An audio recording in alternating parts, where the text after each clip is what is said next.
Hi friends, ಇವತ್ತೊಂದು ತುಂಬ ಈಸಿಯಾದ ಟೇಸ್ಟಿಯಾದ ರೈಸನ್ನು ಮಾಡಿದ್ದೇನೆ. ಮೆಂತ್ಯ ಸೊಪ್ಪಿನ ರೈಸ್. ಇದು ತುಂಬ ಈಸಿ ಮತ್ತು ಟೇಸ್ಟಿನೂ ಹಾಗೆ ಹೆಲ್ದಿ ಇದೆ.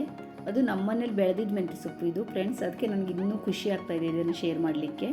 ನಾನು ಫಸ್ಟ್ ಒಂದು ಸ್ವಲ್ಪ ಕಡಾಯಿಲಿ ಎಣ್ಣೆ ಹಾಕ್ಕೊಂಡು ಒಂದು 2-3 ಸ್ಪೂನು ದೊಡ್ಡ ಸ್ಪೂನಲ್ಲಿ ಎಣ್ಣೆ ಹಾಕ್ಕೊಂಡೆ. ಆಮೇಲೆ ಶೇಂಗಾ ಎಷ್ಟು ಬೇಕು ನಿಮ್ಗೆ ಅಷ್ಟು ಕಡಲೆ ಬೀಜನ ಹಾಕ್ಕೋಬೋದು. ನನಗೆ ಸ್ವಲ್ಪ ಜಾಸ್ತಿ ಇಷ್ಟ ಆಗುತ್ತೆ. ಆಮೇಲೆ ನಾನು ಕಡಲೆಬೇಳೆ, ಆಮೇಲೆ ಉದ್ದಿನಬೇಳೆ ಒಂದೊಂದು ಸ್ಪೂನ್ ಅದನ್ನು ಹಾಕ್ಕೊಂಡೆ. ಎಣ್ಣೆಯಲ್ಲಿ ಎಲ್ಲದನ್ನೂ ಫ್ರೈ ಮಾಡ್ಕೊಳ್ಳೋಣ ಚೆನ್ನಾಗಿ. ಅದಾದಮೇಲೆ ಸ್ವಲ್ಪ ಸಾಸಿವೆ ಕಾಳನ್ನು ಹಾಕ್ತಾಯಿದ್ದೀನಿ, ಒಂದು ಅರ್ಧ ಸ್ಪೂನು. ಎಲ್ಲ ಚೆನ್ನಾಗಿ ಅದು ಸಾಸಿವೆ ಕಾಳು ಚಟ ಅಂತ ಇರುವಾಗ ನಾವೀಗ ಜೀರಿಗೆ ಹಾಕ್ಕೊಳ್ಳೋಣ. ಸ್ವಲ್ಪ ಜೀರಿಗೆನೂ ಹಾಕ್ಕೊಂಡೆ. ಆಮೇಲೆ ಒಂದು ಆನಿಯನ್ ಕಟ್ ಮಾಡಿ ಇಟ್ಕೊಂಡಿದ್ದೆ ನಾನು, ಅದನ್ನು ಹಾಕ್ತಾಯಿದ್ದೀನಿ. ಅದನ್ನು ಚೆನ್ನಾಗಿ ಫ್ರೈ ಮಾಡ್ತಾಯಿದ್ದೀನಿ ಫ್ರೆಂಡ್ಸ್. ನಾನು ಸ್ವಲ್ಪ ಹಿಂದಿ ಚಾನಲ್ ಮಾಡ್ತಿದ್ದೆ ಅಲ್ವಾ, ನನಗೆ ಸ್ವಲ್ಪ ಕನ್ಫ್ಯೂಸ್ ಆಗಿಬಿಡುತ್ತೆ ಒಂದೊಂದ್ಸರಿ ಹೇಳಲಿಕ್ಕೆ, ಬೇಜಾರು ಮಾಡ್ಕೋಬೇಡಿ. ಒಂದು ಟೊಮೆಟೊ ಕಟ್ ಮಾಡಿ ಇಟ್ಕೊಂಡಿದ್ದೆ, ಅದನ್ನು ಹಾಕ್ತಾಯಿದ್ದೇನೆ. ಚೆನ್ನಾಗಿ ಫ್ರೈ ಮಾಡ್ಕೊಳ್ಳೋಣ ಎಲ್ಲದನ್ನೂ ಸ್ವಲ್ಪ ಹೊತ್ತು. ಈಗ ಅರಿಶಿಣದ ಪುಡಿಯನ್ನು ಹಾಕ್ತಾಯಿದ್ದೇನೆ. ಅರಿಶಿಣ ಪುಡಿನೂ ಹಾಕಿ ಒಂದು ಸ್ವಲ್ಪ ಮಿಕ್ಸ್ ಮಾಡ್ಕೊಳ್ಳೋಣ ಎಲ್ಲದನ್ನೂ. ತುಂಬ ಈಸಿ ಇದು, ಎಲ್ಲರೂ ಮಾಡ್ತಾರೆ, ಅದಕ್ಕೇನಿಲ್ಲ. ನಾನು ಅದೇ ಥರ ಮಾಡಿದೆ. ಆದರೆ ನನಗೆ ನಮ್ಮ ಮನೇಲಿ ಬೆಳೆದಿದ್ದು ಮೆಂತ್ಯ ಸೊಪ್ಪನ್ನು ನನಗೆ ತುಂಬ ಇಷ್ಟ ಆಯಿತು, ಅದಕ್ಕೆ ನಾನು ಮಾಡ್ತಾಯಿದ್ದೀನಿ. ನಾನು ರಸಮ್ ಪೌಡರ್ ಇತ್ತು ನನ್ನ ಕಡೆ, ಅದನ್ನು 1-2 ಸ್ಪೂನ್ ಹಾಕಿದ್ದೇನೆ. ಅಳತೆ ಮಾಡಿಲ್ಲ, 1-2 ಸ್ಪೂನು. ಒಂದು ಸ್ವಲ್ಪ ಗರಂ ಮಸಾಲ ಒಂದು ಟೀ ಸ್ಪೂನ್ ಆಗೋಷ್ಟು, 1 ಸ್ಪೂನ್ ಆಗೋಷ್ಟು. ಆಮೇಲೆ ಒಂದು ಅರ್ಧ ಸ್ಪೂನ್ ಆಗೋಷ್ಟು ರೆಡ್ ಚಿಲ್ಲಿ ಪೌಡರ್, ಎಲ್ಲದನ್ನೂ ಹಾಕಿ ಚೆನ್ನಾಗಿ ಮಿಕ್ಸ್ ಮಾಡ್ಕೊಳ್ಳೋಣ. ನಿಮ್ಗೆ ಯಾವುದು ನಿಮ್ಮ ಕಡೆ ಮಸಾಲೆ ಪುಡಿ ಇರುತ್ತೆ ಅದ್ರ ಹಾಕ್ಕೋಬೋದು, ಚೆನ್ನಾಗಿರುತ್ತೆ. ಸ್ವಲ್ಪ ರಸಮ್ ಪೌಡ್ರು ಯಾವುದಾದ್ರೂ ಹಿಂಗೆ ಮಸಾಲೆ ಪೌಡ್ರ್ ಇದ್ದರೆ ತುಂಬ ಚೆನ್ನಾಗಿರುತ್ತೆ.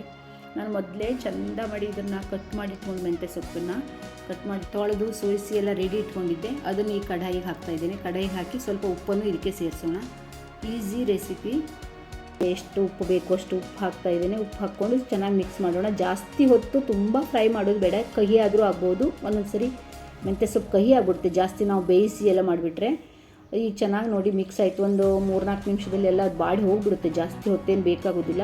ಚೆನ್ನಾಗಿ ಫ್ರೈ ಮಾಡಿದ್ಮೇಲೆ ಎಲ್ಲ ಮಿಕ್ಸ್ ಮಾಡಿದ್ಮೇಲೆ ಅನ್ನ ಮೊದಲೇ ಬಾಸ್ಮತಿ ರೈಸ್ ಇದೆ, ಯಾವ ರೈಸ್ ಬೇಕಾದರೂ ತೊಗೊಳ್ಬೋದು. ಅನ್ನ ಮಾಡಿ ಇಟ್ಕೊಂಡಿದ್ದೆ ನಾನು ಫಸ್ಟೇ, ಅದನ್ನು ಇದಕ್ಕೆ ಹಾಕ್ತಾಯಿದ್ದೇನೆ. ಈಗ ಇನ್ನು ನಾವು ಮಾಡ್ಕೊಂಡಿದ್ವಲ್ಲ ಮೆಂತ್ಯ ಸೊಪ್ಪಿಂದು, ಅದಕ್ಕೆ ಹಾಕ್ತಾಯಿದ್ದೀನಿ. ತುಂಬ ಟೇಸ್ಟಿಯಾಗಿ ಈಸಿಯಾಗಿ ಮಾಡುವಂಥ ರೆಸಿಪಿ ಫ್ರೆಂಡ್ಸ್. ಮೆಂತ್ಯ ಸೊಪ್ಪೆಲ್ಲ ಇತ್ತು ಅಂದರೆ ತುಂಬ ಮಕ್ಕಳು ಇಷ್ಟಪಡ್ತಾರೆ, ತಿನ್ಬೋದು, ಚೆನ್ನಾಗಾಗುತ್ತೆ. ತುಂಬ ನೀವು ಆರಾಮಾಗಿ ಅವರಿಗೂ ಕೊಡ್ಬೋದು ಮತ್ತು ಹೆಲ್ದಿನೂ ಇದೆ. ಈಗ ಎಷ್ಟು ಉಪ್ಪು ಬೇಕು ಅಷ್ಟು ಉಪ್ಪು ಹಾಕಿ ನಾನೆಲ್ಲ ಒಂದು ಸರಿ ಮಿಕ್ಸ್ ಮಾಡ್ತೇನೆ ಚೆನ್ನಾಗಿ. ನೋಡಿ ಫ್ರೆಂಡ್ಸ್, ಎಷ್ಟು ಈಸಿಯಾಗಿದೆ. ನಿಮ್ಗೆ ನನ್ನ ರೆಸಿಪಿ ಇಷ್ಟ ಆಯಿತು ಅಂದರೆ ಒಂದು ಲೈಕ್ ಕೊಡಿ ಪ್ಲೀಸ್. ಮತ್ತು ಈ ರೆಸಿಪಿ ರೈಸ್ ಮೆಂತ್ಯ ಸೊಪ್ಪಿನ ಅನ್ನ ಇಷ್ಟ ಆಯಿತು ಅಂದರೆ ಒಂದು ಸಬ್ಸ್ಕ್ರೈಬ್ ಮಾಡಿ. ಮೊದಲು ಸಬ್ಸ್ಕ್ರೈಬ್ ಮಾಡಿಲ್ಲ ಅಂದರೆ ಸಬ್ಸ್ಕ್ರೈಬ್ ಮಾಡಿಕೊಂಡು ಪ್ಲೀಸ್ ಕನೆಕ್ಟ್ ಆಗಿ. ತುಂಬ ಒಂದು ಸಬ್ಸ್ಕ್ರೈಬರಿಂದ ನಮಗೆ ತುಂಬ ಖುಷಿಯಾಗುತ್ತೆ, ಮೋಟಿವೇಶನ್ ಸಿಗುತ್ತೆ. ಎಲ್ರಿಗೂ ಗೊತ್ತು, ಯೂಟ್ಯೂಬಲ್ಲಿ ಬಂದವರಿಗೆ ಒಂದು ಸಬ್ಬಿನ ಎಷ್ಟು ಸಬ್ಬಿನ ಮಹತ್ವ ಇದೆ ಅಂತ ಎಲ್ರಿಗೂ ಗೊತ್ತು, ಅದೇನು ಹೇಳಬೇಕಾಗಿಲ್ಲ ಫ್ರೆಂಡ್ಸ್. ಪ್ಲೀಸ್ ಕನೆಕ್ಟ್ ಆಗಿ. ಇಷ್ಟ ಆಯಿತು ಅಂದರೆ ಲೈಕ್ ಮಾಡಿ, ಇಲ್ಲ ಇಷ್ಟ ಆಗಿಲ್ಲ ಅಂದರೆ ಡಿಸ್ಲೈಕು ಮಾಡ್ಬೋದು, ಬೇಜಾರಿಲ್ಲ. ಇನ್ನೂ ಸುಧಾರಿಸ್ಕೊಳ್ಳಿಕ್ಕೆ ನೋಡ್ತೇನೆ. ಈ ಒಂದು ಪ್ಲೇಟಿಗೆ ಸರ್ವ್ ಮಾಡ್ತಾಯಿದ್ದೇನೆ. ನೋಡಿ ಎಷ್ಟು ಚೆನ್ನಾಗಿ ಬಂದಿದೆ, ಕಲರು ಎಲ್ಲ ತುಂಬ ಚೆನ್ನಾಗಾಗಿದೆ ಫ್ರೆಂಡ್ಸ್. ತುಂಬ ಈಸಿ ರೆಸಿಪಿ, ತುಂಬ ಚೆನ್ನಾಗಾಗುತ್ತೆ, ಹೆಲ್ದಿ ರೆಸಿಪಿ.